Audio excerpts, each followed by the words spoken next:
मार्च हो रहे हैं, रैलियां निकल रही हैं, फतवे दिए जा रहे हैं और बाइकाट किया जा रहा है। इन सारी चीजों के फवायद हैं अपनी जगह, गैरते ईमानी का इजहार है कुछ ना कुछ, मगर ये उस फर्ज की अदायगी नहीं जो हम पे लाजिम है। और फिर इस सारे मसले की जड़ क्या है, ऐसा हुआ क्यों है?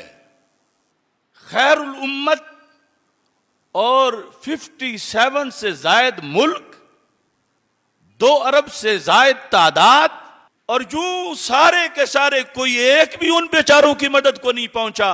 ईरान उनसे वादे करता रहा मगर वो भी बेवफा निकला कि मैं आज इसराइल पे हमला करूंगा, मैं कल करूंगा। जो किया तो किसी सहरा में किया जिससे शायद कोई मच्छर भी ना मरा हो। लेकिन सबसे बड़ी वजह मैं अल्लाह ऐलान कह रहा हूं और इसकी मैं सजा पहले भुगत चुका हूं। सबसे बड़ा मसला इस तबाही का और आगे जो कुछ होने वाला है वो सऊदी अरब है। और मैंने आज ये तकरीरें नहीं की, मैं 35 साल से कर रहा हूं। इस्तेमार ने वहाबियत को क्यों सपोर्ट करके फैलाया? उन्हें क्या दिलचस्पी थी इनसे?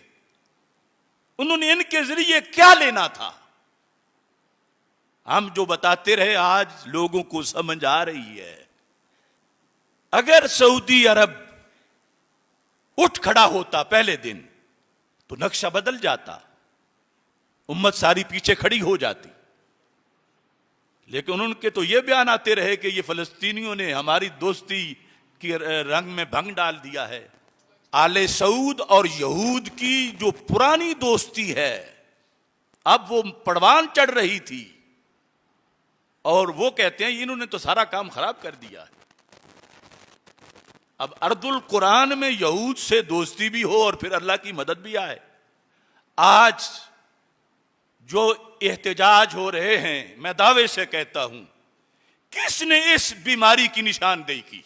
असल फतवा देने वालों में से किसने सऊदी अरब को मुखातब किया?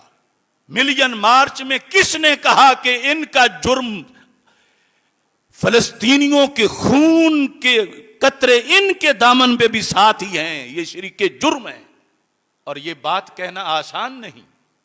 हमने जब 2018 में कही, 21 में कही, इसके अलावा कही, तो पहली बार हमें मदीना मुनव्वरा एयरपोर्ट पे रोक के वार्निंग दी गई कि आप ये भी कहते हैं, ये भी कहते हैं, ये भी कहते हैं। और दूसरी मर्तबा मदीना मुनव्वरा